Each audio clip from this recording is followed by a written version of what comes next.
18 தர்பார்.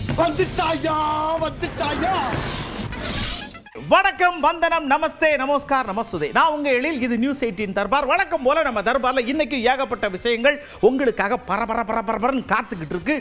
கொஞ்சம் கூட வேஸ்ட் பண்ணாம நிகழ்ச்சிக்குள்ள சரட்டுன்னு ஓடிடுவோம். என்னடா இது, மொட்டை வெயில் அடிக்குது, இப்படி மொழுமொழுன்னு கொண்டாடுதாங்களே, எந்த ஸ்டேட்டா இருக்கும் அப்படின்னு எட்டி பார்த்தா அட நம்ம தமிழ்நாடு, சேலம்.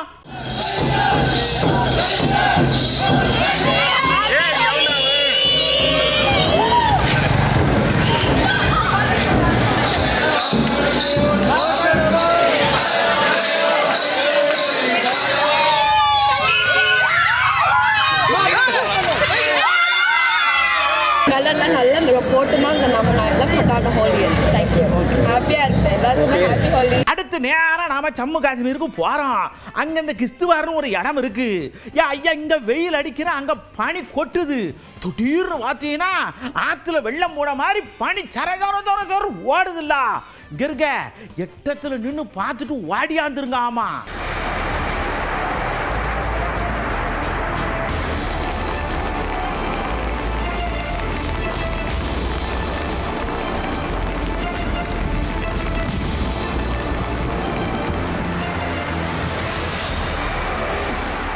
அடுத்து பாருங்க. எல்லாம் முடிச்ச உடனே இப்படி பாக்கெட்டை பார்த்தா பட்ஜெட்டை காணோம். கேட்டா நம்ம தங்கம் திணற செய்ய மலமலன்னு வாசிச்சு தள்ளுதா இல்ல. 2025-26 ஆண்டில் 1 லட்சம் புதிய வீடுகள் 3500 கோடி ரூபாய் மதிப்பீட்டில் கட்டும் பணிகள் தொடங்கப்படும். முதல்வரின் கிராம சாலைகள் மேம்பாட்டு திட்டத்தின் கீழ் 2025-26 ஆண்டு 6100 கிலோமீட்டர் நீளமுள்ள கிராம சாலைகள் 2200 கோடி ரூபாய் செலவில் மேம்படுத்தப்படும். இதுவரை மகளிர் உரிமை தொகை பெற்றிடாத தகுதி வாய்ந்த இல்லத்தரசிகள் இத்திட்டத்தின் கீழ் விண்ணப்பித்திட உரிய வாய்ப்புகள் விரைவில் வழங்கப்படும். எதிர்காலத்தில் விளங்கக்கூடிய வகையில் கோவை சூலூர் தொகுதியில் 100 ஏக்கர் பரப்பளவிலும், பல்லடம் அருகே 100 ஏக்கர் பரப்பளவிலும் செமிகண்டக்டர் உற்பத்திக்கான இயந்திர தொழிற்பூங்காக்கள் உருவாக்கப்படும். நீங்க பணம் கொடுத்தா கொடுங்க, கொடுக்காட்டி போங்க. அதுக்காக எங்க புள்ள காட்டெல்லாம் நாங்க நடுத்தருல நிறுத்திடுவோம்னு கனவுல மட்டும் நினைக்காதீங்க. கற்கை நின்றே பிச்சை புகினும் கற்கை நின்றேன்னு நாங்களே போட்டு எல்லாத்தையும் படிக்க வச்சிருவோம்னு அசால்ட்டா அடிச்சு விட்டார்லாம். பள்ளி கல்வி திட்டத்தின் சமகர சிக்ஷா கீழ் பல்வேறு மாணவர் நலன் சார்ந்த திட்டங்களை கடந்த 7 ஆண்டுகளாக மாநில அரசு சிறப்புடன் செயல்படுத்தி வருகிறது.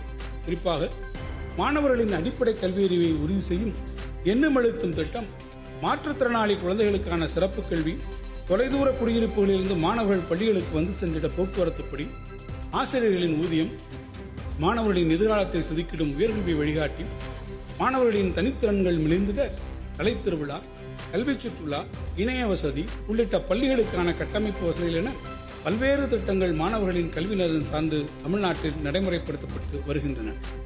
எனினும் இந்த ஆண்டு மும்மொழி கொள்கையை உள்ளடக்கிய ஒன்றிய அரசின் புதிய கல்விக் கொள்கையினை தமிழ்நாடு ஏற்றுக்கொள்ளாததால் ஏற்கனவே ஒப்புதல் வழங்கிய நிலையிலும் 2152 கோடி ரூபாயை ஒன்றிய அரசு தமிழ்நாட்டுக்கு விடுவிக்காமல் வஞ்சித்துள்ளது என்பதை இம்மாமன்ற உறுப்பினர்கள் நன்கு அறிவார்கள்.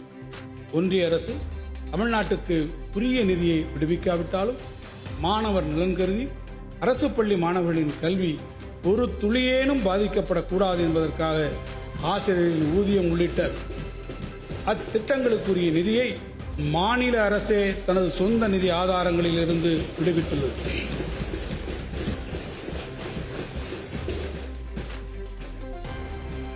நெருக்கடியான இந்த சூழ்நிலையிலும் 2000 கோடி ரூபாய் நிதியினை இழந்தாலும் இருமொழிக் கொள்கையினை விட்டுத்தர மாட்டோம் என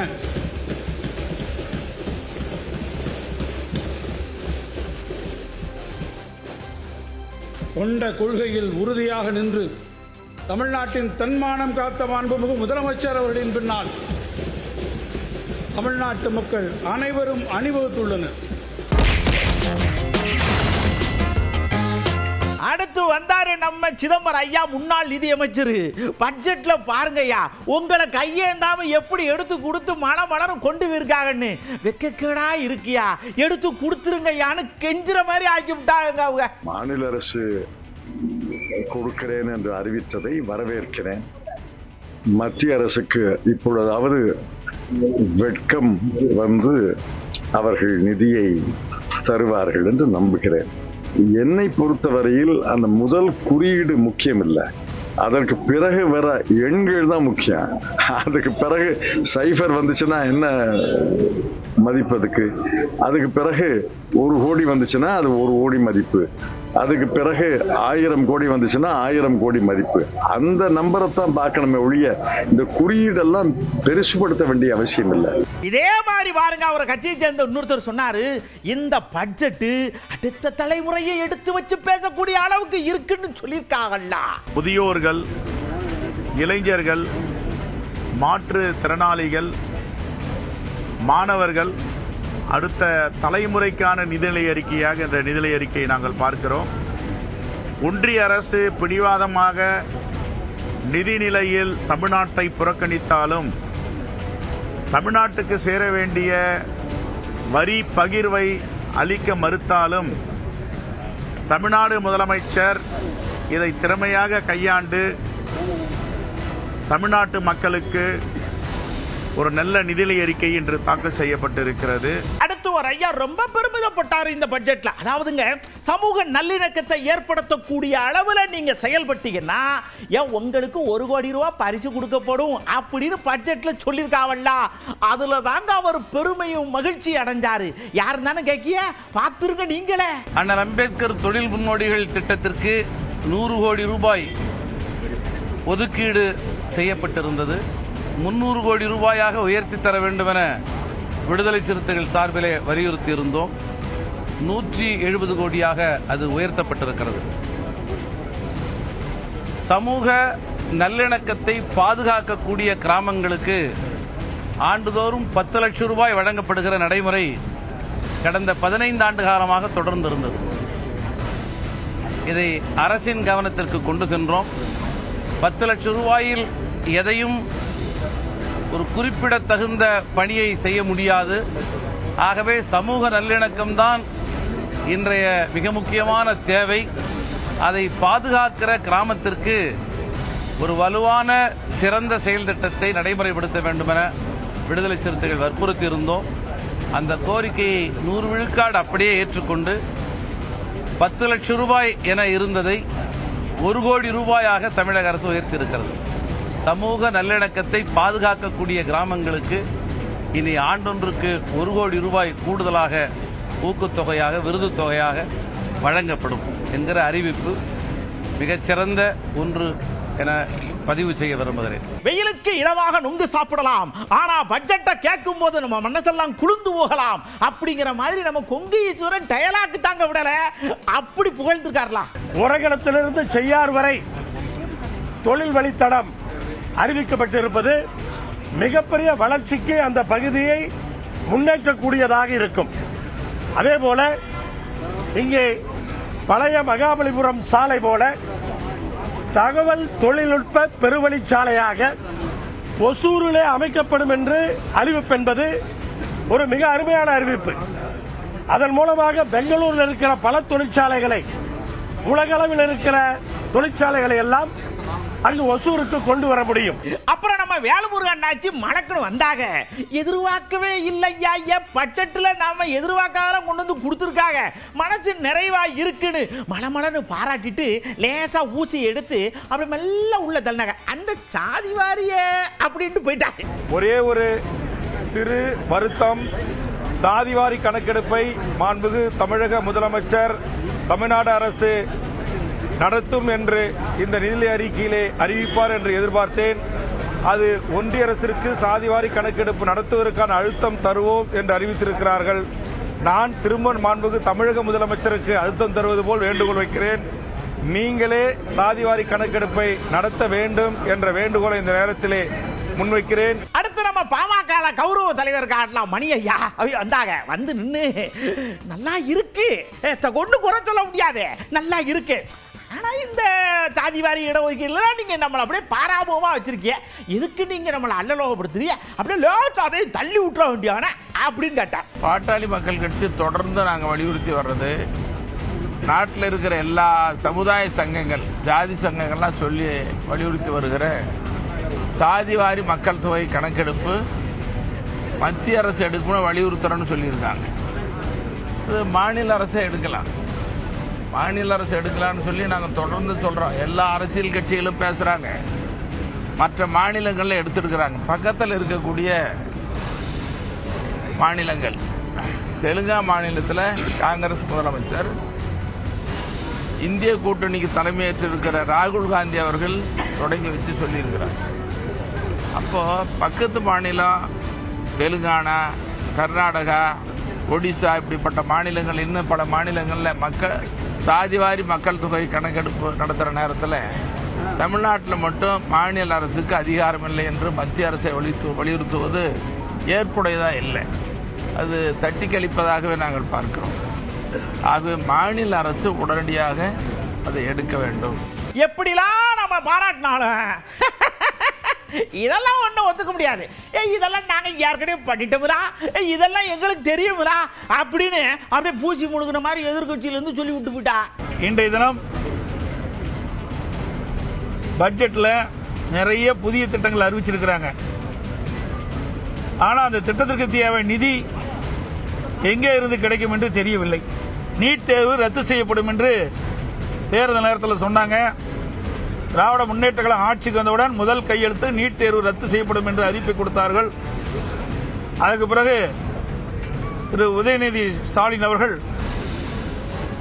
நீட் தேர்வை ரத்து செய்வதற்கு ரகசியம் இருக்கு என்று சொன்னார். இந்த ரகசியம் என்ன என்று இதுவரை தெரிவிக்கவே இல்லை. அரசு ஊழியர்களுக்கு பழைய ஓய்வு திட்டம் அறிவிக்கப்படும் என்று எதிர்பார்த்தார்கள், அதில் இடம்பெறவில்லை. தமிழக மாணவர்களுக்கு வங்கியில் வாங்கிய கல்விக் கடன் ரத்து என்று அறிவித்தார்கள், அதுவும் அறிவிப்பில் எதுவும் இடம்பெறவில்லை.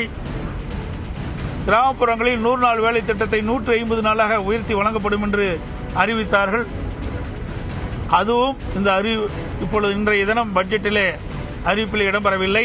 இன்றைய முதலமைச்சரும் துணை முதலமைச்சரும் தங்களை விளம்பரப்படுத்திக் கொள்வதில் மட்டும் முனைப்பு காட்டுறாங்க. மக்களுடைய பிரச்சனையை எதுவுமே கவனிக்கவில்லை. இன்றைய ஆட்சி வெறும் விளம்பரத்தில் தான் ஓடிட்டு இருக்கு. அடுத்து நம்ம பாசகல இருந்து ஒரு ஐயா சரக்குன்னு வந்தாரு. நான் தான் அங்கீகரிக்கப்படாத எதிர்க்கட்சி தலைவர் அப்படின்ற மாதிரி பேசுவார்லாம். அவர் சொல்றாரு 10 லட்சம் கோடி கடன் இருக்கு, யாரு கட்டுவா, நீங்க வாட்டுக்கு புகழ்றியே, அளவு ஒண்ணுங்களே போங்க அப்படின்னு வெறுமையா பேசிவிட்டேன். வழக்கம் போல 4 ஆண்டுகள் அதை பார்த்துக்கிட்டு இருக்கோம். இந்த நிதிநிலை அறிக்கைக்கு பதிலாக ஒரு வெத்து பேப்பரை ஒரு வெள்ளை பேப்பரை கொடுத்துட்டு போயிருக்கோம். அந்த அளவுக்கு ஒரு பட்ஜெட். எதற்கு நான் சொல்றேன், அதாவது கிட்டத்தட்ட இந்தியாவில் ஒரு மாநில அரசு 10 லட்சம் கோடி ரூபாய் கடனை தொடரக்கூடிய முதல் மாநிலமாக தமிழகத்தை மாற்றியிருக்கிறாங்க. வரலாறு காணாத கடனை நம்ம வாங்கியிருக்கோம். ஒரே ஆண்டில் 2025-26க்கு நம்ம வாங்கக்கூடிய கடன் மட்டுமே 1,62,000 கோடி ரூபாய். இந்தியாவில் எந்த மாநிலமுமே 1,62,000 கோடியை வாங்க மாட்டாங்க, வாங்கியிருக்கோம். எந்த மாநிலத்தினுடைய கடனுமே 9,60,000 கோடியை தொடுல நம்ம தொட்டுட்டோம். வெற்று அறிவிப்புகள் அதிகமாக இருக்கு. போன ஆண்டு சொன்னதுக்கு இந்த ஆண்டு சொன்னதுக்கும் பல திட்டங்களுக்கு நிதி ஒதுக்கல. அப்படியே ஒரு மாயாஜாலமா பண்ணி ஒரு 20 நிமிஷம் முதலமைச்சரை புகழ்றது, ஒரு வள்ளுவர் ஐயாவுடைய திருக்குறளை கொண்டு வந்து 2 நிமிஷம் சொல்றது. இந்தியாவிற்கே வழிகாட்டி தமிழகி தான் இந்தியாவுக்கு வழிகாட்டியானா? இப்படி எல்லா தலைவர்களும் அந்த பக்கமா பேசிட்டு இருக்கிற நேரத்தில் ஐயா கொஞ்சம் ஓரமா இருங்க, இங்கே வாங்க அப்படின்னு சொல்லி மக்களெல்லாம் கூப்பிட்டாந்து இந்த பட்ஜெட் போட்டால அந்த பட்ஜெட் பற்றி நீங்க என்ன நினைக்கிய, உங்களை எதெல்லாம் கவர்ந்து இழுக்கு, என்ன செய்ய போறிய அப்படின்னு கேட்டோம். எல்லாம் துண்டு விழாத மாதிரி பளபளன்னு சொல்லிவிட்டாள்லாம். தமிழக அரசு பட்ஜெட்டில் பல்வேறு திட்டங்களை அறிவித்திருக்கின்றார்கள். புதிய திட்டங்களும் அறிவிப்பு செய்திருக்கிறார். அது பல்வேறு வகையில் வரவேற்கத்தக்க விஷயங்கள் நிறைய இருக்கின்றன. முக்கியமானது என்னன்னா பம்பு மோட்டருக்கு திறனாய்வு மையம் சென்டர் ஆஃப் எக்ஸலன்ஸ் ஒன்று கொடுக்குறேன்னு சொல்லியிருக்காங்க. அது வரவேற்கத்தக்கதா. 250 கோடி நிதி ஒதுக்கி 22 ஏக்கரில் திருச்சியில் ஒரு பொறியியல் பூங்கா அறிவிப்பு வந்திருக்கிறது. வரவேற்கக்கூடிய விஷயம் தான். உரிமை தொகைக்காக நாங்கள் இது எழுதி கொடுத்துருக்குறோம். உங்களுக்கு கிடைச்சா நல்லது, அக்கம் பக்கம் எல்லாத்துக்கும் வந்திருக்கு. எல்லாரையும் கிடைச்சா எங்களுக்கு ரொம்ப உதவியாக இருக்கும். இப்போ அறிவிச்சிருக்காங்க, எங்களுக்கு கிடைக்கும் நம்பிக்கை இருக்கு. எல்லாரும் வாங்கல 1000 எங்களுக்கு கிடைச்சா திருப்தியா இருக்கும். இப்போ பட்ஜெட் தாக்கல் அறிவிச்சிருக்காங்கன்னு சொல்றாங்க. கிடைச்ச நம்பிக்கையில கிடைச்சா சந்தோஷமா இருக்கு. இப்போ பல இடத்துல பார்த்துட்டீங்கன்னா செமிகண்டக்டர் அந்த ப்ராஜெக்ட் பல இடத்துல வரப்போகுது. இதனால மக்களுக்கு வாழ்வாதாரம் பெருகும், இன்னும் அதிகமான வேலை வாய்ப்பு கிடைக்கும். அதே போல அநேகருக்கு மலிவான விலையில கொடுக்க முடியும், பொருள் கொடுக்க முடியும்னு நம்புறோம்.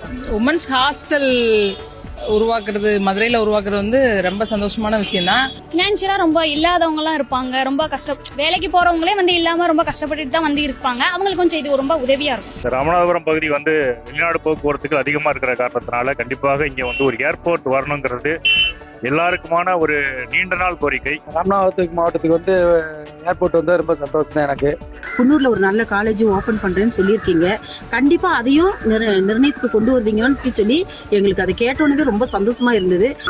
குன்னூர்ல வந்து காலேஜ் அறிவிச்சிருக்கிறது வந்து ரொம்ப வரவேற்கத்தக்கது. இப்போ மானாமதுரையிலே இந்த பட்ஜெட் கொண்டு வந்து நம்ம லோக்கல்ல கவர்மெண்ட் காலேஜ் கொண்டு வந்தது வந்து இப்போ நல்ல திட்டமா இருக்கு. காலியாக உள்ள 40,000 பணியிடங்களை உடனடியாக நிரப்பப்படும் என்று சட்டசபையில் மாண்புமிகு முதல்வர் அவர்களால் அறிவிப்பு வெளியிடப்பட்டது. அதற்கு தமிழ்நாடு அரசு அலுவலர் ஒன்றியம் நன்றி உரித்தாக்கிக் கொள்கிறது. திருநங்கைகளுக்கு வந்து ஊர்காவல் படையில் வந்திருக்கும்போது இடம் பெறலாம், வேலை சேரலாம் அப்படின்னு சொல்லி அறிவிச்சிருக்கிறாங்க. இது ரொம்ப சந்தோஷமான விஷயம். அது எங்களுக்கு ரொம்ப பெனிஃபிட்டாக இருக்கும், ரொம்ப சந்தோஷமாக இருக்குது. அடுத்து சொர்க்கத்துக்குள்ள போறோம். மொட்டை வெயில் மொளமொளன்னு அடிச்சாலும், வெயில் நம்மளை நங்கு நங்கு நங்கு நங்கு இடிச்சாலும், தேரை பிடிச்சி இழுத்துட்டு போறதுல அந்த வியர்வையோட சேர்த்து வர்ற உழைப்பு தாயா சொர்க்கம்னு காட்டியிருக்காங்க ஒசூர்ல.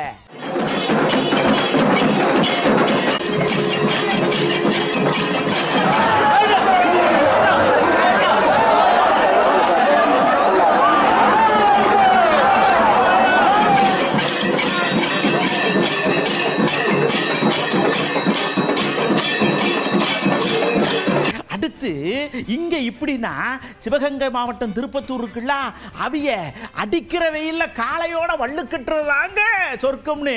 அவிய ஊர காளையோட மல்லு கட்டுதாக.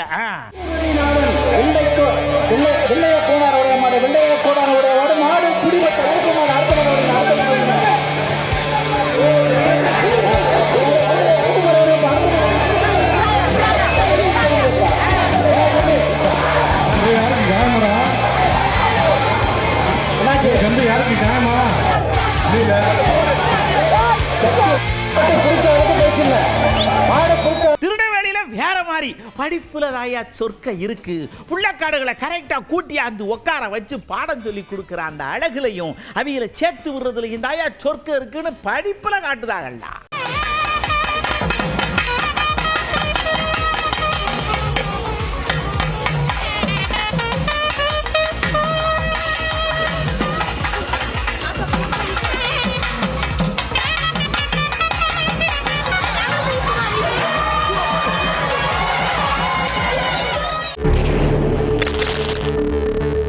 அடுத்து நாம உசாருக்குள்ள போறோம். எப்பயுமே இனிமே வண்டியில போகும்போது, வரும்போது, நடக்கும்போது, உட்காரும் போது, நிற்கும் போது உசாரா தான் இருக்கணும். ஏன்னா யார் வண்டி ஓட்டி வரா, எதுக்கு ஓட்டி வரான்னு தெரியல.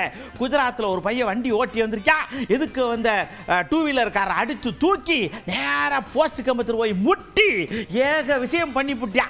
என்ன பண்றது, வண்டி ஓட்டாதீனாலும் கேட்க மாட்டேங்கிறா, இடிக்காமலும் ஓட்ட மாட்டேங்கிறாங்க.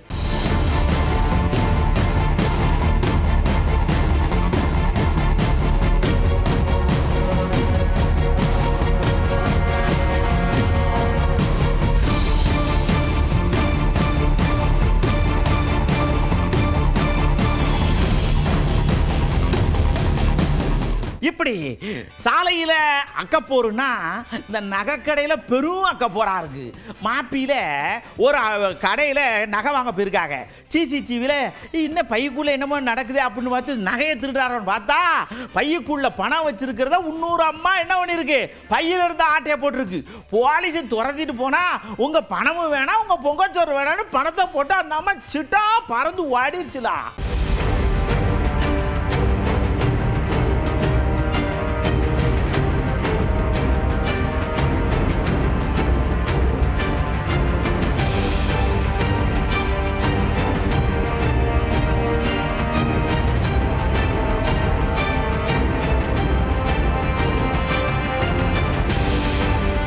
அடுத்து பாருங்க, ஜார்க்கண்ட்ல ஒரு வீட்டுல நல்ல பெரிய வீடு போலுக்கு ஏகப்பட்ட துணிமணியை அப்படியே கலர் கலரா வாங்கி துவைச்சு தொங்க போடுவாங்க. கொடியில் காணாம போயிடும். என்னடா இது துவைச்சு போகிறோம் காணாம போகுது அப்படின்னு சிசிடிவியை அலசி பார்த்தா ஒருத்தர் முக்கால் போட்டு சுடிதார் போட்டு வந்து பிட்டு துணி இல்லாமல் எடுத்துட்டு போய்கிட்டே இருக்கான். என்ன நினைச்சிருக்கான், கடையில் போய் எடுத்தா காசு கொடுக்கணும், இங்கே எடுத்தா வாட்சியில் எடுக்கணும்னு நினைச்சு எடுத்துட்டு போயிருப்பான் போலுக்கு.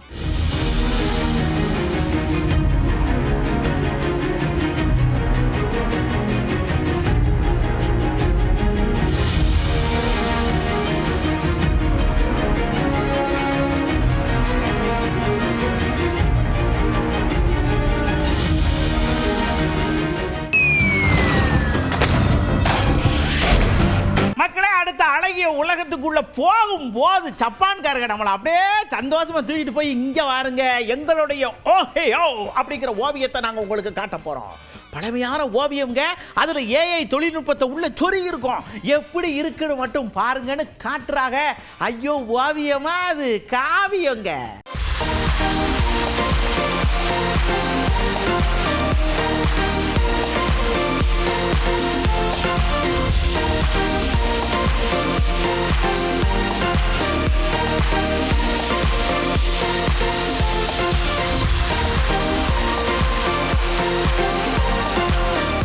அடுத்து உக்ரைன் ராணுவத்தில் நியூசிலாந்து நாட்டுக்காரர் ஒருத்தர் பணியாற்றிருக்கார். அவர் இந்த போரில் இறந்துட்டார் போலுக்கு. அவருக்கு உரிய மரியாதையை கொடுக்கணும்னு அவிய நாட்டு வழக்கப்படி பயங்கர இசையோட அவருக்கு மரியாதை செஞ்சிருக்கிறாங்க. எப்படி இருந்தாலும் அது அழகான விஷயம் தானே.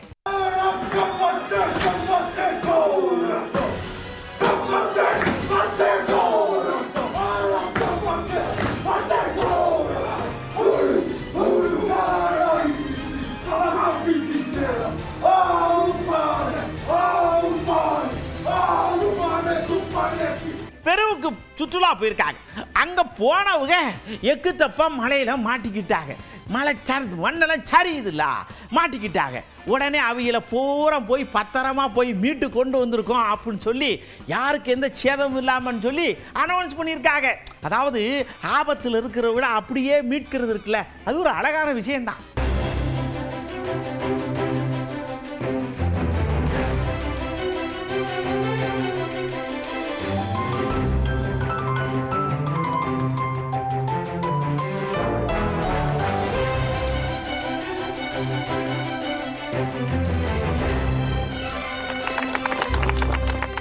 பார்த்த தர்பாரில் வந்த எல்லா விஷயம் உங்களுக்கு பிடிச்சிருக்குல்ல? கண்டிப்பாக பிடிச்சிருக்கோம். சரி, மலமலன்னு போய் புள்ளக்காட்டில் போய் படுங்க. காலையில் சடக்கு எழுந்து படித்து பரீட்சைக்கு போகணும்ரா. பரீட்சை இல்லாதவங்க உட்காந்து படிக்கணும், நல்லா எழுதணும், நிறைய மார்க் வாங்கணும். அதுதான் நம்ம தர்பார் டீமோடைய நோக்கம். நல்லா படிச்சிடுற மக்களை. அடுத்த தர்பாரில் உங்களை சந்திக்கிறேன். அது வரைக்கும் உங்களிடமிருந்து அன்போடு விடைபெற்றுக் கொள்வது உங்கள் அன்பு நண்பன் எழில். வணக்கம் மக்களை. 18 தர்பார் வந்துட்டாயா.